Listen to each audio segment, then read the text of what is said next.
여러분 안녕하십니까? YTN 시청자를 위한 옴부즈만 프로그램 시청자의 눈입니다. 먼저 뉴스 진단 시간입니다. 이번 주에는 서울시 공무원 간첩 사건 증거 조작 의혹을 모니터했습니다. 강혜원 시청자 평가원과 사회부 조임정 기자 함께하겠습니다. 어서 오십시오. 네, 그러니까 이 탈북자 출신 서울시 공무원이 간첩 행위를 했다는 증거가 조작된 거다 이렇게 중국 당국이 확인하면서 논란이 불거진 건데 강혜원 평가원님, 이번 관련 보도 어떻게 보셨습니까? 네, 지난 13일 중국 대사관 측이 이른바 서울시 공무원 간첩 사건의 핵심 증거였던 중국 측 공문서 3건이 위조된 것이라고 밝히면서 파문이 확산되고 있습니다. 탈북 화교 출신으로 서울시 공무원으로 일하던 중 간첩 혐의로 기소된 유우성 씨에 대한 재판 과정에서 검찰이 제출한 출입국 서류 등의 진위 여부를 두고 검찰과 중국 측의 입장이 엇갈리고 있는데요. 검찰은 재판부에 제출한 증거들의 입수 경위를 근거로 이러한 의혹에 대해서 강하게 반발했습니다. 나아가 새누리당 김진태 의원은 중국 측이 북한을 돕기 위해 허위 문서를 보낸 것이 아니냐는 주장을 하기도 했는데요. 증거의 진위 여부와 문서의 출처 등을 두고 검찰과 변호인 측의 입장이 팽팽하게 맞서고 있는 상황입니다. 이와 관련해서 민주당이 또다시 장외 투쟁에 나서는 등 갈등이 장기화될 기미도 보이고 있는데요. 특히 한국 측에서 서류를 위조했을 경우 사건이 외교 문제로 비화되는 것이 아니냐는 우려도 제기되고 있습니다. 이와 관련해서 현재 중국 측의 공식 입장은 무엇인지 앞으로 어떠한 조치에 나설 것으로 보이는지 설명을 부탁드립니다. 네, 중국 당국의 입장은 명확하죠. 지금 3가지 문건 모두 위조된 거다 이런 입장인데 조임정 기자, 이번 사건 자초지종부터 한번 짚어보죠. 네, 이번 사건의 내용 좀 자세하게 정리를 좀 해볼 필요가 있을 것 같습니다. 서울시 공무원 간첩 사건은 지난해 1월 21일 동아일보의 첫 보도로 세상에 알려집니다. 국정원이 간첩으로 지목한 유우성 씨에 대해 자세히 설명을 좀 드리자면 유 씨는 제복 화교로 북한에서 의학을 공부하다가 지난 2004년에 탈북했습니다. 이후 탈북자 채용 활성화 지침에 따라서 2011년 6월 서울시에 특별 채용됩니다. 일주일에 3, 4일 출근하는 시간제 계약직인데요. 기초생활수급자 등 저소득층 관리와 지원 업무를 보조했습니다. 지원 대상 가운데 탈북자들도 포함될 수도 있지만 탈북자 관리가 주 임무는 아니고 그런 자료를 총괄 관리할 수 있는 위치도 아니었다고 서울시청 측이 설명했습니다. 다만 유 씨는 북한 치과대학의 학생회장 출신으로 탈북자들 사이에서 친화력이 좋고 또 리더십이 있는 인물로 알려졌습니다. 그런데 이 유 씨가 알고 보니 간첩이었고 또 만여 명에 달하는 탈북자 정보와 서울시 정보를 북한 보위부에 넘겼다는 충격적인 내용이 지난해 1월에 보도된 겁니다. 그러나 기소 단계에서는 탈북자 200여 명 정보를 북한에 넘겼다는 혐의 정도에만 그쳤습니다. 더구나 지난해 8월 1심 법원은 유 씨에게 무죄를 선고합니다. 유 씨 여동생 유가려 씨가 진술을 번복한 게 결정적이었습니다. 여동생 유 씨는 지난 2012년 오빠의 뒤를 이어서 우리나라로 왔는데요. 국정원 합동신문센터에서 무려 179일 동안 강압수사를 당해 허위 진술을 했다고 폭로합니다. 머리채를 잡고 흔들고 뺨 때리고 정기고문한다고 위협하고 오빠가 간첩이라고 진술하면 남한에 함께 정착해서 잘 살게 해주겠다고 회유하고 이렇게 폭행과 협박 또 회유를 받아서 어쩔 수 없었다는 설명이었습니다. 특히 여동생 유 씨가 진술을 번복했을 뿐 아니라 검찰과 국정원이 북한에서 찍었다며 증거로 제시한 사진을 분석해보니 모두 중국에서 찍은 것으로 드러났습니다. 스마트폰으로 사진을 찍으면 위치 정보가 나오는데 모두 중국이었던 겁니다. 이 때문에 1심에서는 무죄가 선고됐습니다. 검찰이 항소했고 서울고등법원에서 항소심이 진행됐습니다. 그런데 이번에는 검찰이 유 씨가 북한에 간 결정적인 증거라며 항소심 재판에 제출한 출입경 기록이 위조된 것으로 드러난 겁니다. 중국 대사관이 서울고등법원에 사실조회 요청에 회신을 했는데 자국 공문서와 도장을 위조한 형사범죄다 이렇게 결론 내렸습니다. 1심에서 무죄가 나오자 항소심에서 간첩 혐의를 입증하기 위해 증거를 조작했다는 의혹이 강하게 제시될 수밖에 없습니다. 검찰 측 증거가 위조다라는 답변 이외에 아직까지 중국 측의 구체적인 반응은 없습니다. 그러나 현재 검찰 진상조사팀은 외교 라인을 통해 중국 정부가 위조라고 판단한 근거가 뭔지 파악하고 있습니다. 사실 중국이 자국 공문서를 가짜로 판단했는데 우리나라가 근거가 뭐냐 이렇게 물으면 외교적 결례일 수 있습니다. 특히나 중국이 누가 위조했는지 찾아달라고 요청한 상태여서 우리 정부도 무척 난감한 상황입니다. 만약 이와 관련한 중국 정부의 반응이 나온다면 그것이 모든 파장이 적지 않아 보입니다. 네, 결국 이번 논란이 적어도 당분간은 이어질 것 같은데 평가원님, 앞으로 YTN 어떤 점에 좀 주목을 해서 보도해야 될까요? 네, 증거로 제출된 서류의 진위 여부를 두고 검찰과 국정원 그리고 외교부의 입장이 각각 갈리면서 사건이 미궁 속으로 빠져들고 있습니다. 앞서 정리해 주신 것처럼 논란의 대상이 되고 있는 서울시 공무원 간첩 사건의 경우 1심에서 핵심 증거였던 증언이 철회되고 기타 증거들이 충분히 유죄를 입증하지 못했기 때문에 무죄가 선고된 사건인데요. 이후 진행된 항소심에서 추가로 제출된 증거에 대해서 정작 위조 논란이 일면서 서류의 진위 여부가 향후 재판 항방에도 크게 영향을 줄 것으로 예상되고 있습니다. 하지만 만에 하나 실제로 이 증거들이 위조된 것으로 드러날 경우 중국과의 외교 관계에서뿐 아니라 국내 사법 질서를 교란하고 국민의 신뢰에도 치명적인 영향을 줄 것으로 우려가 됩니다. 따라서 제기된 의혹에 대한 정확한 사실 확인과 치밀한 취재를 통해서 엇갈리는 입장들 속에서 언론이 적극적으로 의혹을 제시하고 제시되는 증거들을 검증하는 것이 필요하다고 생각됩니다. 이와 관련해서 향후 서류의 진위 여부를 규명하기 위해서 어떤 조치가 취해질지 설명 부탁드립니다. 네, 말씀하신 대로 우리 법무부와 그리고 외교부 또 국정원 간의 해명이 엇갈리면서 논란이 더 커지게 되는데 지금 검찰의 진상조사가 진행 중이죠? 네, 검찰의 조사가 시작됐습니다. 이 사건의 핵심은 유우성 씨가 북한을 미립북해서 간첩으로 포섭됐느냐입니다. 먼저 유 씨는 지난 2006년 5월 23일 중국에서 북한으로 간 뒤 나흘이 지나 돌아왔습니다. 어머니 장례식 때문이었는데 이 부분은 검찰과 변호인이 모두 인정하고 있습니다. 양측의 주장이 갈리는 건 그 이후입니다. 검찰이 법원에 낸 출입국 자료를 보면 유 씨가 중국으로 입국한 지 1시간 만에 다시 북한으로 돌아갔다가 6월 10일에 중국에 온 것으로 돼 있습니다. 하지만 변호인단 자료엔 5월 23일 북한으로 출국한 이후에 3차례 연속 입국했다고 돼 있습니다. 변호인단은 컴퓨터 오류 때문이라며 사실은 한 번만 입출국했다는 중국 측의 설명서를 제시했습니다. 변호인단은 검찰의 증거가 위조됐다 이렇게 주장했는데요. 양측의 주장이 엇갈리자 법원은 중국 측에 사실관계를 요청했고 주한 중국 대사관은 출입경 기록을 비롯해 검찰이 핵심 증거로 제시한 문서 3개가 모두 위조됐다고 밝혔습니다.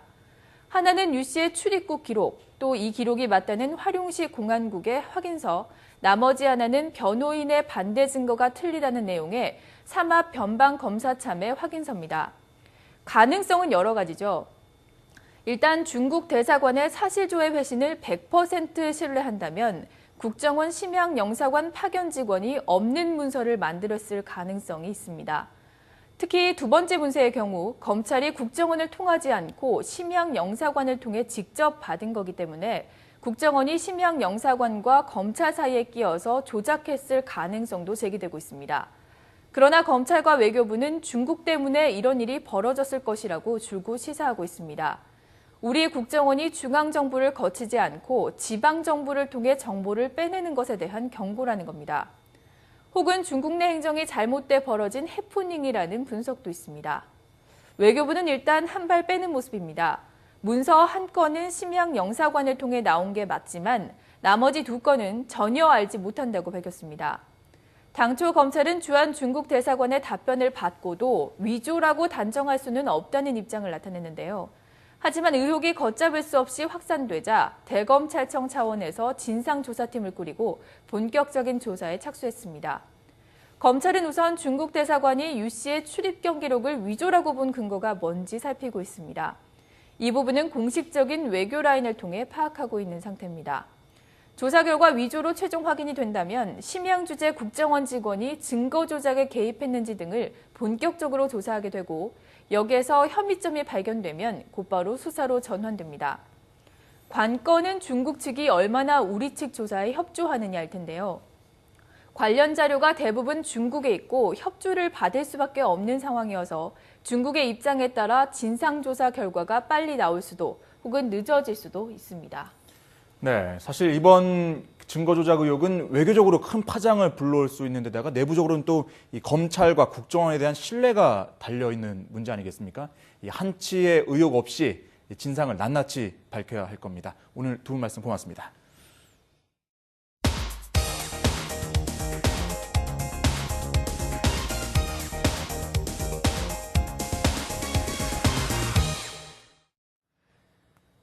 지상파 DMB 채널인 YTN DMB 프로그램을 평가하는 내가 본 마이TN 순서입니다. 이번 주에는 한정호의 인물 포커스와 김정아의 공감 인터뷰에 대한 김정수 평가원의 의견을 들어보겠습니다. 안녕하세요. 마이TN 시청자평가원 김정수입니다. 여러분들은 사람들과 만나서 이야기하는 것을 좋아하시나요? 우리는 대화를 하면서 친밀감을 느끼고 상대방에 대해 깊이 있게 알아가면서 우정을 쌓아갑니다. 그러다 보면 그 사람이 하는 일에 대해서도 자연스럽게 많은 정보를 얻게 되기 때문인데요. 그래서일까요? 미국 투자가인 워렌 버핏과의 점심이 경매에 나와 최고가를 경신했다는 뉴스를 듣기도 하지요.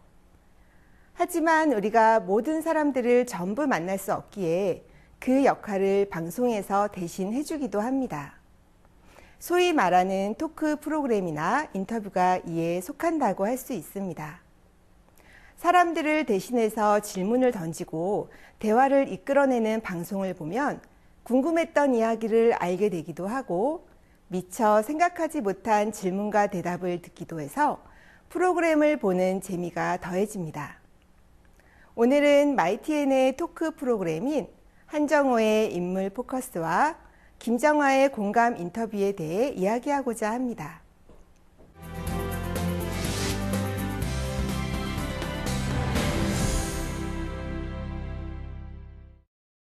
한정호의 인물 포커스 프로그램에서 표방하는 것은 다양한 분야의 전문적인 내용을 전하고 깊이 있는 지식과 정보를 나눈다입니다.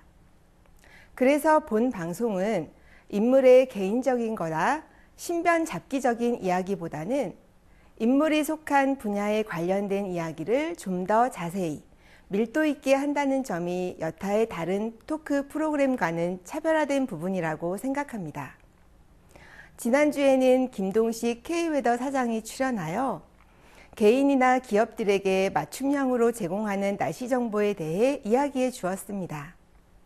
일기예보라고 하면 기상청에서만 하는 것인지 알았는데 자격을 갖춘 민간 사업자도 할 수 있다는 점을 방송을 통해 새롭게 알게 되었습니다. 또한 기상 정보를 활용하여 기업들이 많은 이익을 창출하고 비용 절감에 도움을 주고 있는 새로운 또 하나의 산업을 접할 수 있어서 좋았습니다. 주변에서 홍수처럼 쏟아지는 많은 정보를 단순히 정보로 끝내지 않고 활용하고 해석하여 높은 부가가치를 만들어낼 수 있다는 점은 방송을 보면서 변화하고 있는 시대에 대해 생각하게 하는 계기가 되었습니다. 하지만 출연한 기업 대표가 자사에서 제공하는 맞춤 날씨 정보의 유용성을 반복적으로 말하며 강조하는 부분이 여러 차례 있었는데요. 이는 자칫 프로그램의 취지와 달리 기업 홍보로 비춰질 소지가 있었습니다. 또 맞춤 날씨 정보는 아니지만 우리가 매일 받는 소중한 기상청 정보가 상대적으로 평가절하될 수도 있다는 점은 아쉬움으로 남았습니다. 한정호의 인물 포커스. 앞으로도 더욱 새롭고 다양한 분야의 전문가들을 만나 현장의 이야기를 들려주시길 기대합니다.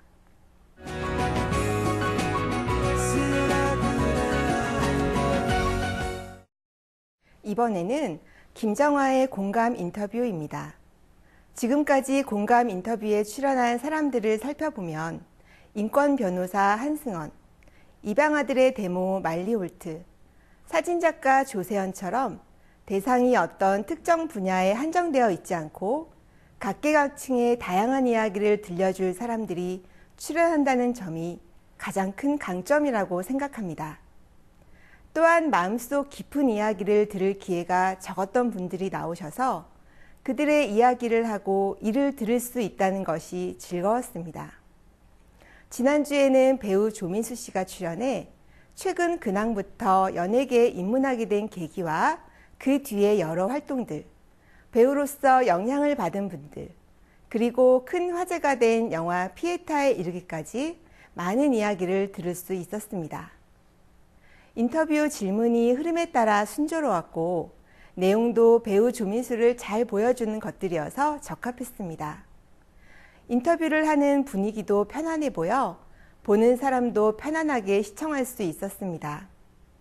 방송 구성도 출연자와 진행자 두 사람이 앉아서 이야기를 나누는 부분과 이후 마지막 부분에 간단한 질문과 답변으로 이어져 있어 다양한 구성이 눈에 띄었습니다. 하지만 조금 아쉬운 부분도 있었는데요. 인터뷰 내용의 3분의 1에 해당하는 시간 동안 이번에 출연한 새 영화에 대한 설명이 이어진 점입니다. 최근 근황에 대해서 이야기를 하지 않을 수는 없었겠지만 전체 방송 분량 중 많은 부분을 차지해 새 영화 알리기가 인터뷰의 목적이었는지에 대한 생각을 하지 않을 수 없었습니다. 앞으로는 좀 더 인물에 집중할 수 있는 인터뷰가 되기를 바랍니다. 사람 간의 만남과 대화는 여러 가지로 중요한 의미가 있습니다.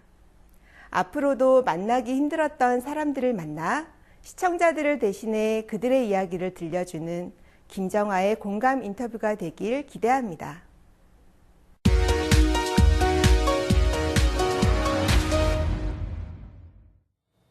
이번 순서는 시청자들의 지적사항을 정리한 모니터 보고 시간입니다. 지난 17일 경주 리조트 붕괴 사고로 대학생 9명 등 모두 10명이 숨지는 안타까운 사고가 있었는데요. YTN은 신속한 보도로 뉴스 전문 채널로서의 역할을 제대로 했습니다. 그런데 피해 학생들과의 인터뷰는 좀 더 신중했어야 했다는 시청자의 지적이 있었습니다. YTN에서는 지난 17일 밤 부산 외국어대학교 신입생 환영회 도중 리조트 지붕이 붕괴됐다는 뉴스를 긴급 속보로 내보내고 뒤이어 뉴스 특보를 편성했습니다.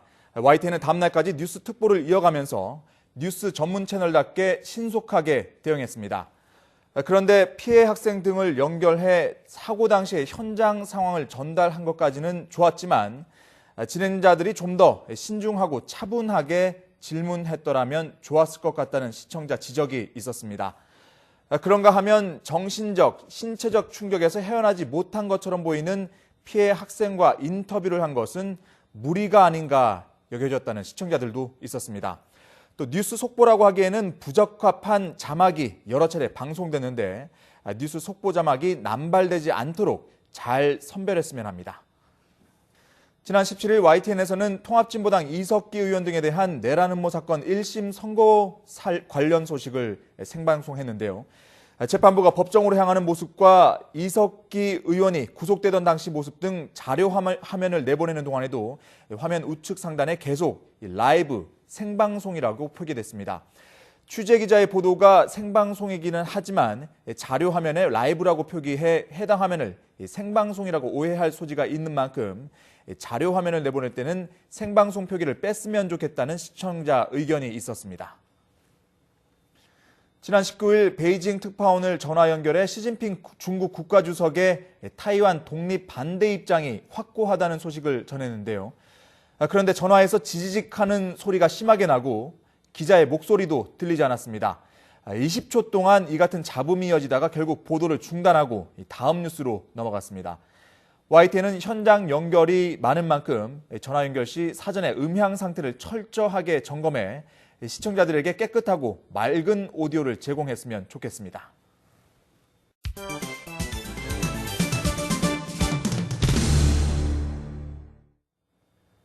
언론 전문가로부터 우리 언론의 문제점과 발전 방향 등을 들어보는 매체 비평 시간입니다. 오늘은 최충웅 경남대학교 교수로부터 안전 불감증과 언론의 사회 감시 기능 강화라는 제목의 논평 들어보시겠습니다. 지난 월요일 부산 외국어대학 신입생 행사 참사는 10명이 숨지고 100여 명이 부상하는 대형 사건이었습니다.